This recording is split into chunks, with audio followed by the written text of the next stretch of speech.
জানতো, আবু তালেব বলতো, কিন্তু আল্লাহর ফয়সালা ছিল না, যার কারণে 38 বছরের সংস্পর্শের পরেও আবু তালেব বেঈমান হয়েই কবরে গেছে। বুঝছনি দোস্ত? চালাক মনে করো না, চালাক চুল কদ্দুর রাইখা মাতবুরি মনে করো না, না না না, এটা প্রতিবন্ধী, মনে রাখো। যার নিজস্ব আত্মসম্মান নাই সে প্রতিবন্ধী।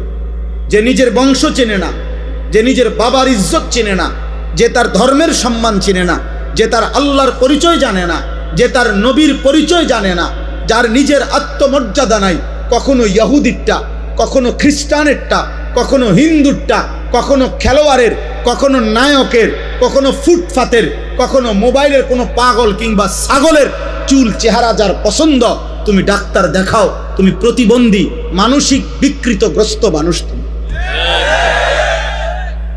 আমার আত্ম অনুভূতি আছে, আমি বুঝ হওয়ার পর থেকে পাঞ্জাবি পড়ি, আমি বুঝ হওয়ার পর থেকে টুপি মাথায় দেই। আমার প্রথম যেদিন দাড়ি উঠতে শুরু করছে সেদিন থেকে আজকের 44 বছর পর্যন্ত আমি কোনোদিন দাড়ি কাটি নাই। আমার যেদিন বুঝ হয়েছে সেদিন থেকে আমি চুল চারদিকে সমানভাবে কাটি। আমি বুঝ হওয়ার পর থেকে লুঙ্গি পরি, আমি ছোট্টবেলার থেকেই মিসওয়াক করি। আমার জীবন আমি চেষ্টা করেছি বাবা মার তত্ত্বাবধানে, উস্তাদের তত্ত্বাবধানে আমি নামাজ পড়তে চেষ্টা করেছি।